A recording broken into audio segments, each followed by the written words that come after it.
우리는 지난 5달 동안에 매주 주일 오후 예배 시간마다 고린도 후서의 본문을 통해서 함께 은혜를 나누었죠. 이 시간들을 통해 2000년 전 바울이 고린도 교회를 향하여 가졌던 마음과 그가 예수 그리스도의 사도로서 바랬던 모습이 무엇이었는지, 그리고 그것을 위하여서 어떠한 방법들을 취하고 어떠한 노력들을 해왔는지에 대해서 함께 알아보았습니다. 저는 지금 주일 오전 예배를 제외한 다른 공예배에서는 본문을 정하여 강해 설교를 하고 있습니다.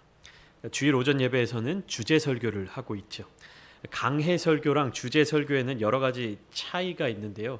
그 중에서 가장 큰 차이라고 하면 강해 설교는 본문이 먼저 정해지고 그 본문에서 나타나고 있는 하나님의 뜻이나 주제에 대해서 연구하고 그것에 대해서 나누는 설교이고, 주제 설교는 무엇이냐면 전해야 할 메시지를 먼저 찾고 그 메시지에 맞는 이제 본문을 함께 묵상한다라는 것이죠. 각각의 설교 방법들은 모두 장단점이 있습니다. 주제 설교의 장점은 무엇이냐면 메시지가 분명하다는 것이죠. 그러니까 설교가 시원시원한 거예요.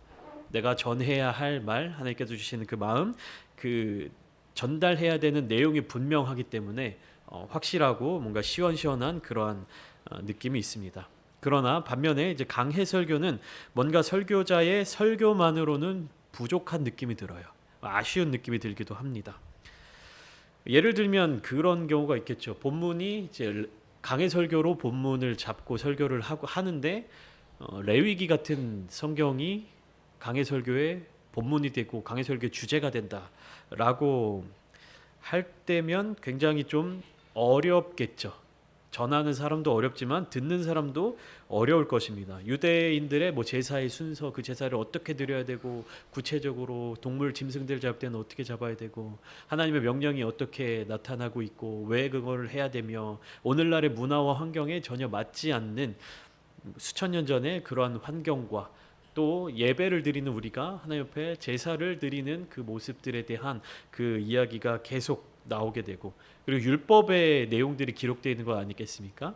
그래서 그런 것들을 계속 나누고 그 얘기를, 그 말씀을 중심으로 설교를 이렇게 듣다 보면 뭔가 굉장히 복잡할 것 같아요. 이게 기독교와 어떤 연관이 됐고, 그래서 이게 오늘날의 우리들의 신앙생활과 무슨 연관이 있고, 아마 그런 생각이 드실 겁니다. 왜냐하면 우리가 그냥 성경을 쭉 읽어 나간다고 할 때도 어디에서 제일 먼저 막힙니까? 창세기 읽고 출애굽기 읽고 레위기에서 성경 통독에 1차적으로 딱 막히잖아요. 그래서 레위기의 이 위기를 잘 넘어가면 또 다시 민수기 이야기 속으로 들어가고 신명기, 이제 여호수아 쭉 역사서의 이야기들로 흘러가게 되죠. 그렇기 때문에 이제 우리가 성경을 읽을 때도 어려운 본문들은 강해 설교를 들을 때도 어렵습니다. 반면 이제 성경을 봤을 때 이해되기 쉽고 편안하게 읽히는 것들은 설교를 들을 때도 편안해요. 그러니까 강해 설교는 본문을 따라가는 것이기 때문에 목회자들이 전달하고자 하는 그 메시지들을 전달하기가 쉽지가 않습니다. 그리고 또 강해 설교를 하면서 목회자 자신이 원하는 메시지를 전달하거나 아니면 성도들이 만족할 만한 내용들로 구성한다면 그 설교는 제대로 된 강해 설교가 될 수 없는 것입니다. 그렇기 때문에 목회자들이 보통 강해 설교를 잘 안 합니다. 그럼 강해 설교의 장점은 무엇이냐?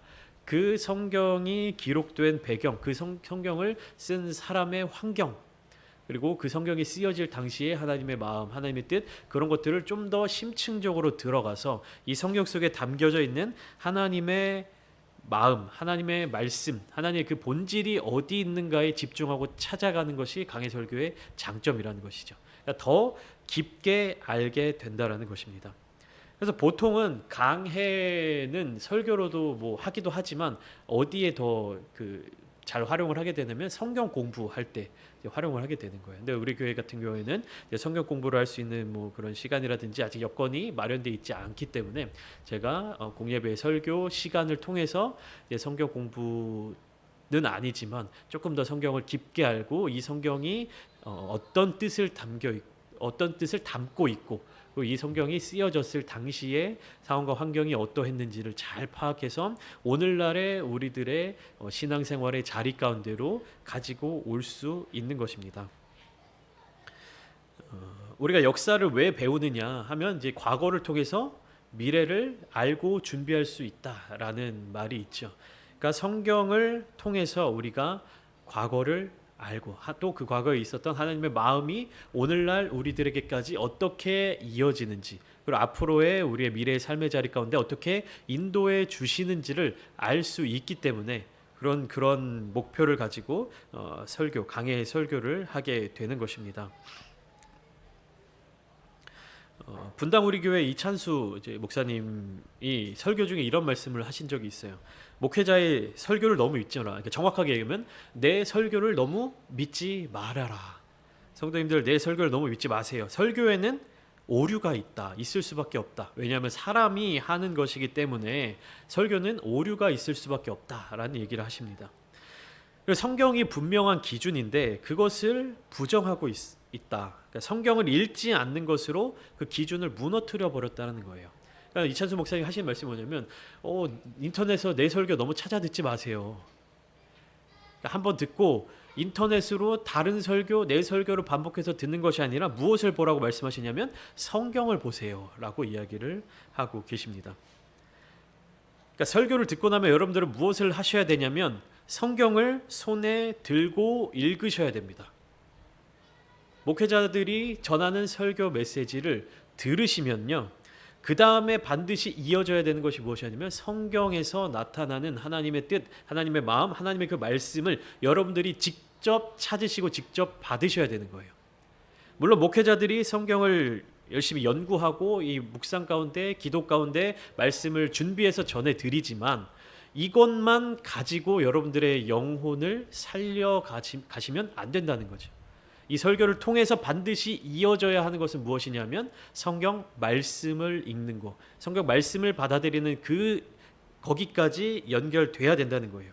그러니까 목회자들은 예수님을 소개해드리고 목회자들은 말씀을 소개해드리는 역할을 하는 것이지, 목회자의 메시지, 목회자의 설교가 여러분들의 신앙생활의 어떤 중심이 되고 목표가 되고 목적이 되면 안 된다라고 하는 뜻입니다.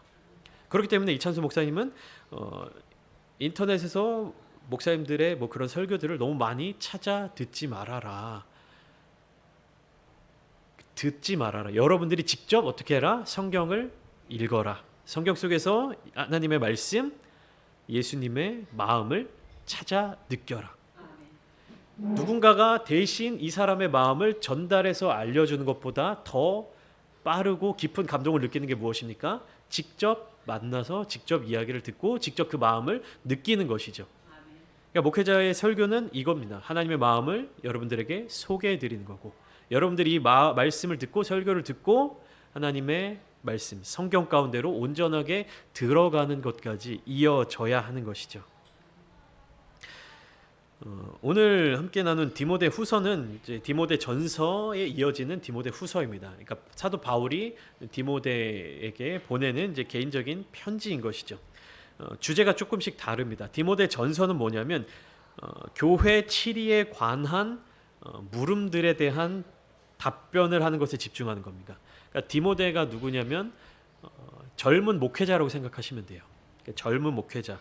그러니까 노년에 들어선 바울이 젊은 목회자, 이제 막 목회의 길을 걷기 시작하는 젊은 디모데에게 주는 어떤 교회의 행정, 그다음에 교회의 어떤 그런 공적인 것에 관련된 조언들을 해준 내용이고, 디모데 후서는 뭐냐면 그 목회자 개인에게 주는 상담이에요. 그러니까 바울이 이때가 아마 60대 이렇게 거의 노년에 쓴 성경이라고 이렇게 알려져 있는데, 그러니까 그 목회자가 젊은 목회자에게 주는 어떤 상담의 내용, 개인적인 상담의 내용, 개인적인 조언의 내용들이 담겨져 있는 것입니다. 그래서 이제 목회 서신이라고도 불리고 있죠. 그렇다고 해서 이제 목회자들만 읽어야 된다, 이것은 아니고 그리스도인으로서 살아가기로 결단하고 다짐하시는 모든 분들이 이 말씀을 통해서 사도 바울이 디모데를 사랑하는 마음, 디모데를 향한 그 열정의 마음을 가지고 목회자로서 어떻게 살아가야 하는지, 진정한 그리스도인으로서 어떻게 살아가야 하는지 알려주고 있는 것을 잘 살펴보시면 좋을 것 같아요. 14절에 보면 배우고 확신한 일에 거하라 라는 말로 시작되고 있습니다. 근데 14절 처음에 접속사가 뭐냐면 그러나예요. 그러나 너는 배우고 확신하는 일에 거하라. 그렇다면 13절까지의 말씀이 좀 반대되는 내용이 있다라는 얘기겠죠. 13절까지 어떠한 일이 있으니까 14절에 그러나 너는 이라고 시작되는 거겠죠. 우리가 글의 문맥을 보면 그러나 너는 이라고 시작을 하는 거면 그 전에는 다른 사람들은 뭔가 다른 생각을 가지고 다른 행동을 하고 다른 모습을 가지고 있다.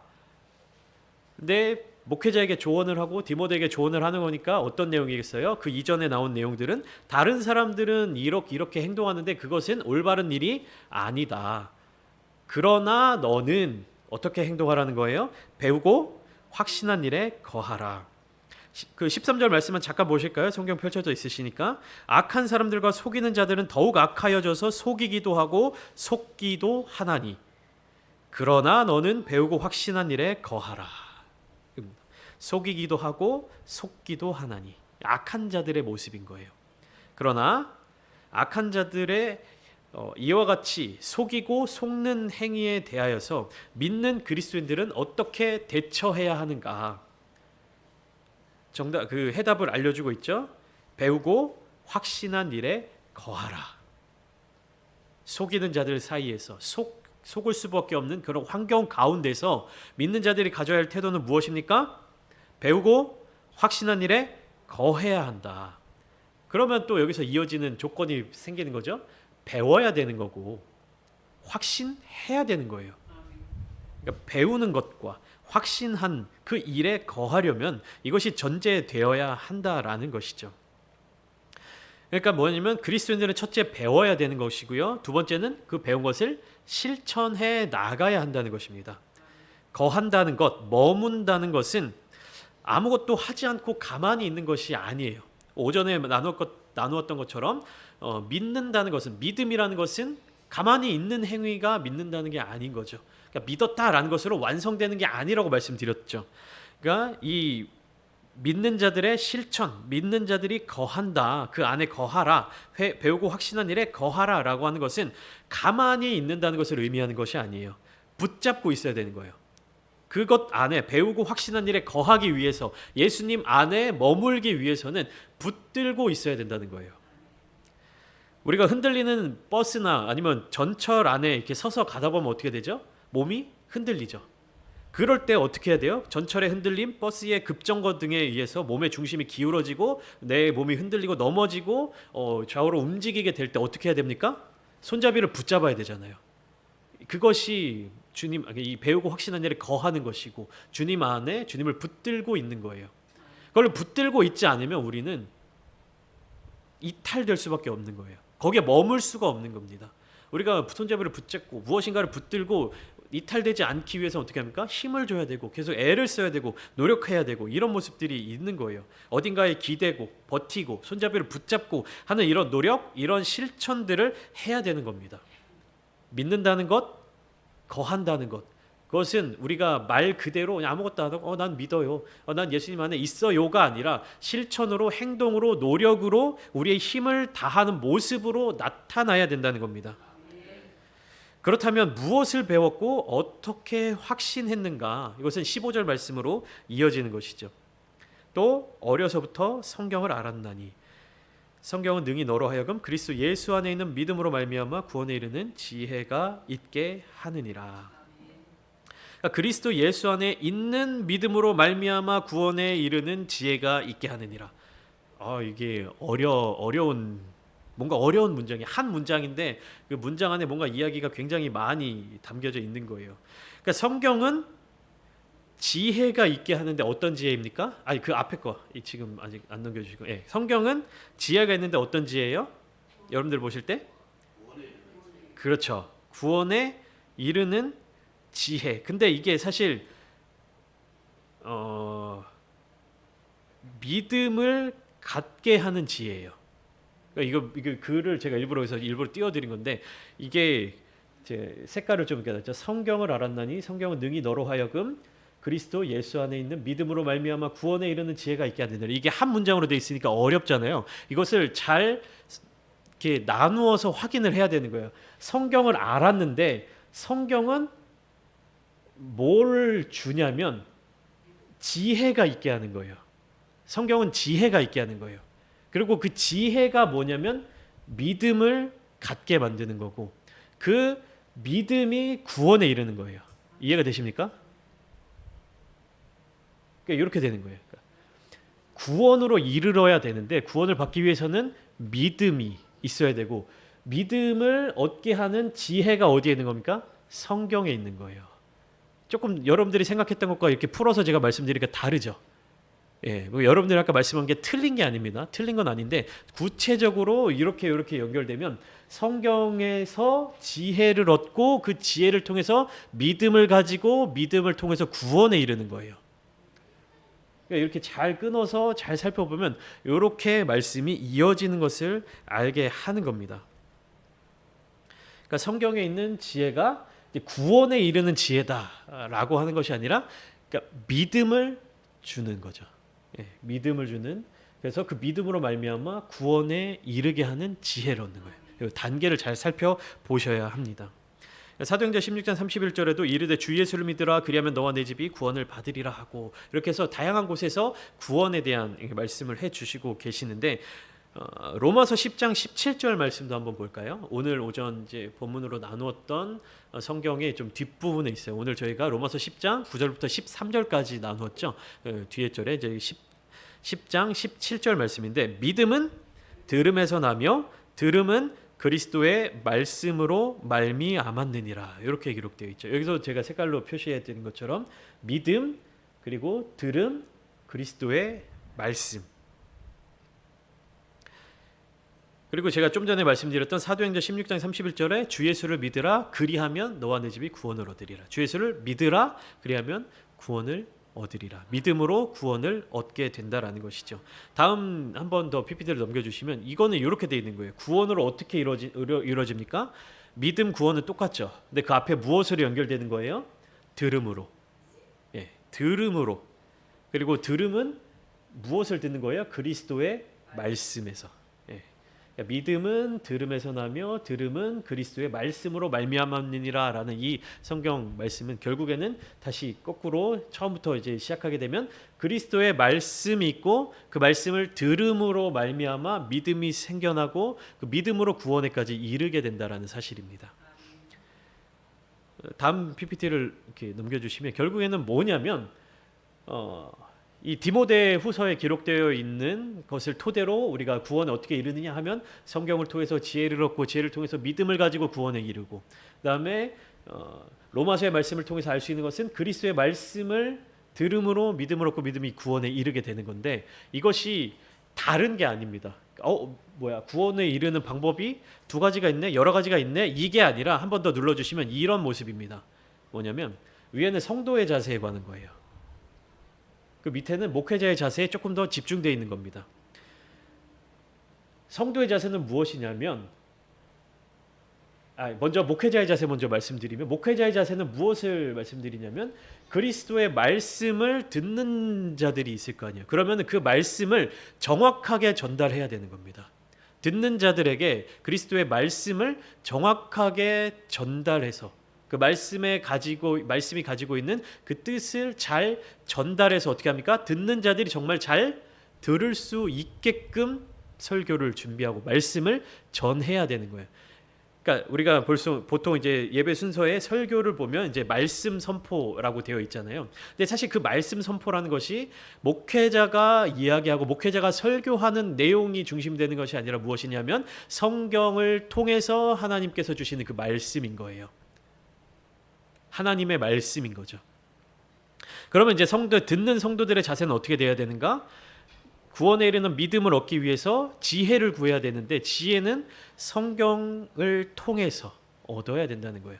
그러니까 성도의 자세는 뭐예요? 목회자의 설교 말씀을 듣고 난 뒤에 그냥 그 설교만 듣고 끝나는 것이 아니라 성경을 계속해서 탐구하고 성경에 집중하고 성경을 바라봐야 된다는 것이에요. 성경을 읽어야 된다는 사실입니다. 이것이 두 가지가 연결되지 않고 이어지지 않으면 믿음을 갖기가 쉽지 않아요. 구원에 이르기가 상당히 어려워지는 것입니다. 성경을 통해서 지혜롭고 믿음을 가지고 구원에 이르는, 그리스도의 말씀을 들음으로 믿음을 얻고 구원을 이루는 이것들이 그리스도인들의 모습이며 말씀을 전하는 자의 자세 그리고 말씀을 듣는 자의 자세가 어떠해야 되는지에 대해서 이렇게 저는 정리를 할 수 있을 것 같습니다. 네, 이제 PPT 빼주셔도 좋을 것 같습니다. 그러니까 뭐냐 하면 어려서부터 성경을 알았다. 그러니까 성경을 익숙하게 접했다. 그러니까 잘 알았다. 그러니까 뭐냐? 성경은 능히 너로 하여금 그리스도 예수 안에 있는 믿음으로 말미암아 구원에 이르는 지혜가 있게 한다. 그것을 놓치지 마라. 이 지혜를 붙잡아라. 이 지혜를 통해서 어떻게 믿음을 얻고 구원에까지 이르러야 된다라는 것입니다. 보통 우리가 이 성경에 지혜가 있다라고 이야기하니까 뭐 어린 친구들이나 학생들 하면서 성경 많이 읽어라 그러면 성경 읽으면 똑똑해진다. 성경 읽으면 이렇게 지혜로워진다. 이렇게 하는 얘기를 많이 듣잖아요. 예미도 성경 그래서 많이 읽었니? 성경 읽으면 똑똑해진다. 지혜로워진다. 뭐 이런 말. 물론 그 말이 틀린 건 아닌데 더 정확하게 이해를 하면 무엇이냐면 성경을 읽는 것만으로 똑똑해지는 게 아니에요, 사실은. 그러니까 성경을 많이 읽는다고 해서 이게 공부하는 책도 아니고 성경을 계속 읽는다고 해서 성경 10번 읽는 사람보다 100번 읽은 사람이 10배 똑똑하고 이런 개념이 아닙니다. 잠언 1장 7절 말씀을 보면 이렇게 기록되어 있는데 여호와를 경외하는 것이 지식의 근본이거늘 미련한 자는 지혜와 훈계를 멸시하느니라. 이렇게 기록되어 있습니다. 그러니까 성경을 읽는 그 행위 자체를 가지고 우리가 지혜로워지고 지식이 쌓이고 똑똑해지는 것이 아니라 무엇입니까? 성경을 읽음으로 말미암아 어디까지 연결돼야 되는 거예요? 여호와를 경외하는 것까지 연결돼야 지혜와 지식이 생겨나는 거예요. 근데 그거 없이 우리 자녀들을 양육하고 교육할 때 성경 많이 읽으면 지혜로워져, 성경 많이 읽으면 똑똑해져 라는 것으로 하면 중간에 뭐가 생략된 거죠. 그러니까 성경을 읽음으로 무엇을 해야 되는 거예요? 여호와를 경외하는 것을 배우는 겁니다. 자녀들을 교육하실 때 그렇게 하셔야 되는 거예요. 성경을 읽으면 지혜로워지는 거야. 성경도 읽어야 돼. 읽으면 똑똑해지는 거야가 아니라 성경을 읽음으로 말미암아 무엇을 해야 되는 거예요? 여호와를 알고 여호와를 경외하는 것. 그리고 그렇게 된 사람에게 하나님께서 지혜와 지식을 부어주신다는 겁니다. 아이들에게만 해당되는 이야기일까요? 우리들에게도 해당되는 이야기죠. 설교를 듣고 그것으로 끝나고 설교 은혜로운 설교였어 라고 끝나는 게 아니라 저 목사님 설교 잘하시네. 인터넷으로 보면서 역시 큰 교회 목사님은 설교가 다르네 하고 끝나는 것이 아니라 무엇으로 이어져야 되는 거예요? 하나님을 더 알고 성경을 더 묵상하는 대까지 이르러야 되는 거예요. 이게 정말 뛰어난 설교자들의 어떤 함정이 있어요. 정말 설교 잘하시는 목사님들의 함정이 있어요. 저도 그걸 많이 느껴요. 정말 훌륭하신 설교자 목사님 그들의 어떤 설교를 들으면서 저도 그러한 어떤 함정에 빠지는 경우가 있어요. 뭐냐면 설교가 너무 은혜롭고 너무 좋은 설교를 들으면 그 설교를 들은 걸로 내가 만족하는 그런 모습을 봅니다. 좋은 설교 들었어. 역시 이 말이 맞아. 설교 은혜로운 설교야 하고 거기서 끝나버리는 때가 있어요. 좋은 설교는 만족감이 올라가거든요. 그러면은 거기서 멈춰버려요. 그렇지. 목사님 설교 말씀이 그렇지. 아멘 하고 거기서 끝나버립니다. 그러면 결국엔 뭐예요? 좋은 설교를 들었지만 이어지지 못한 거죠. 더 성경으로 들어가고 설교를 통해서 예수님을 더 알아가고 하나님의 말씀 가운데로 하나님의 음성을 듣기 위해 노력하고 하나님의 말씀에 순종하기 위해 노력해야 되는데 들은 걸로 만족해버리는 거예요. 맞아. 그렇지. 그래, 맞아. 이런 설교. 그러니까 바리새인들과 같은 어떤 지적인 허영심, 지적인 만족감 그런 것들과 좀 비슷하다고 여겨지는 그런 것들. 그러니까 좋은 설교에 숨겨져 있는 그런 함정이에요. 그러니까 좋은 설교를 들으면 우리가 그럼 어떻게 해야 됩니까? 그 말씀을 우리 가운데 실천하고 그 말씀을 통해서 성경 가운데로 더 나아가기 위해서 노력해야 된다는 것이죠. 그러니까 오늘 설교 제목처럼 하나님의 말씀은 설교가 아니라 성경인 거예요. 그러니까 여러분들이 성경에 더 집중하셔야 되는 겁니다. 16절 그래서 오늘 보면 16절에 이렇게 기록되어 있어요. 모든 성경은 하나님의 감동으로 된 것으로 우리가 익숙하게 알고 암송도 하는 그런 성경 구절들이 많이 있죠. 많이 외우기도 하고 자녀들에게도 성경 암송을 이렇게 가르치고 이렇게 합니다. 근데 많이 아는 것으로 끝나면 안 되고 뭐냐면 교훈과 책망과 바르게 함과 의로 교육하기에 유익한 이 성경의 어떤 그 요소들을 우리의 삶을 통해서 적용해야 되는 거예요. 성경을 많이 읽고 성경을 많이 암송하고 하는데 이 성경을 통해서 교훈도 받지 않고 책망도 받지 않고 바르게 하지도 못하고 의로 교육도 못하면은 그것은 성경의 능력을 우리가 힘입을 수 없다는 얘기입니다. 성경을 읽고 성경을 암송하고 하면서 무엇이 반드시 연결돼야 됩니까? 교훈과 책망과 바르게 함과 의로 교육하는 것에 반드시 연결돼야 되는 거예요. 그러니까 이것은 성경이 어떤 일에 유익한가에 대해서 네 가지 영역을 제시하고 있는데 처음 두 가지 영역은 교리에 관한 겁니다. 교훈과 책망. 그리고 뒤에 두 가지는 실천에 관한 거예요. 바르게 함과 의로 교육함. 그러니까 교회의 지도자들은 무엇입니까? 성경을 통해서 바른 교훈을 찾아내고 그러니까 잘못된 교훈을 또 고쳐 나가고 교리적으로 또는 생활상에서 잘못된 길에 접어든 사람들을 교정하고 회복시키는 그 일에 집중해야 되는 것이고 그 다음에 바르게 함과 의로 교육하게 하면 어떻게 되는 겁니까? 우리의 삶의 영역, 실천의 영역에서 적용돼야 되는 거예요. 그러니까 말씀을 듣고 성경을 보면서 우리의 삶 그리고 함께 신앙생활을 해 나가는 우리 신앙적 공동체원들이 이 부분을 확인하고 이 부분을 이루어 나가기 위해서 노력해야 한다는 것입니다. 여러분들이 이제 성경을 읽으면서 또 말씀을 들으면서 이런 부분들 생각하시면서 이런 부분들이 삶에 적용이 되셨습니까? 교훈과 책망을 성경 속에서 읽어내고 그리고 어떻게 바르게 서야 하는지 어떻게 의의를 가지고 살아가야 하는지 한번 고민하신 적이 있으십니까? 성경을 읽으시면서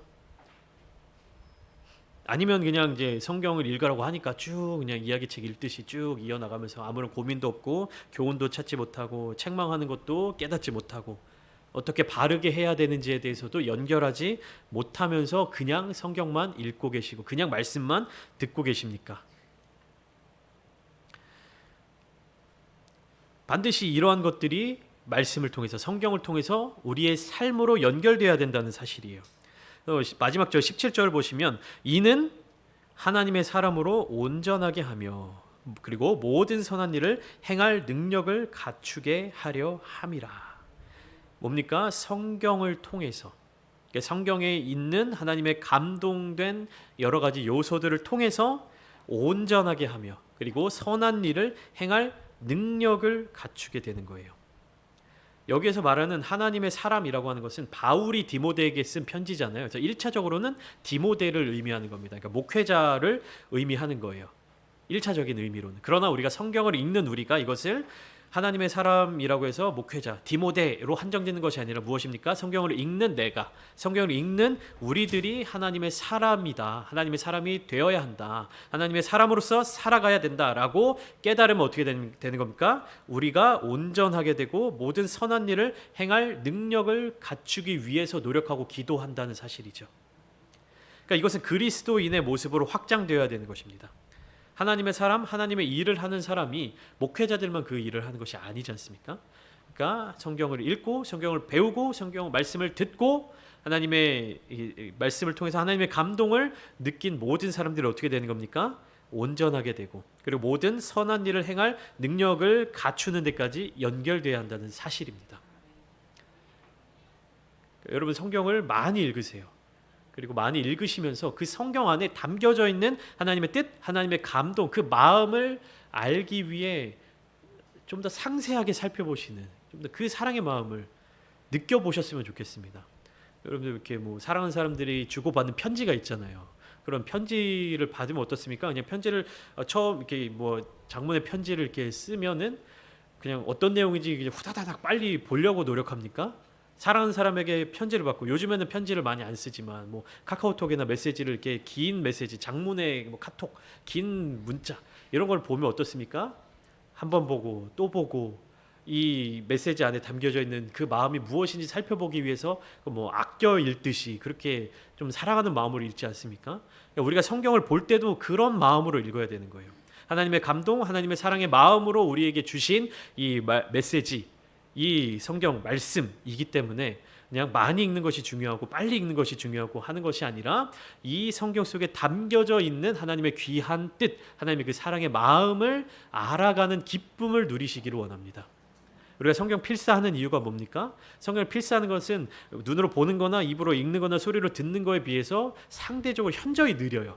그러니까 어떻습니까? 느리니까 한자 한자 마음속에 거의 새기듯이 보면서 성경을 읽어 나가는 거예요. 그래서 성경 필사가 굉장히 우리의 영에 좋다라는 겁니다. 굉장히 많은 은혜를 받게 된다는 거예요.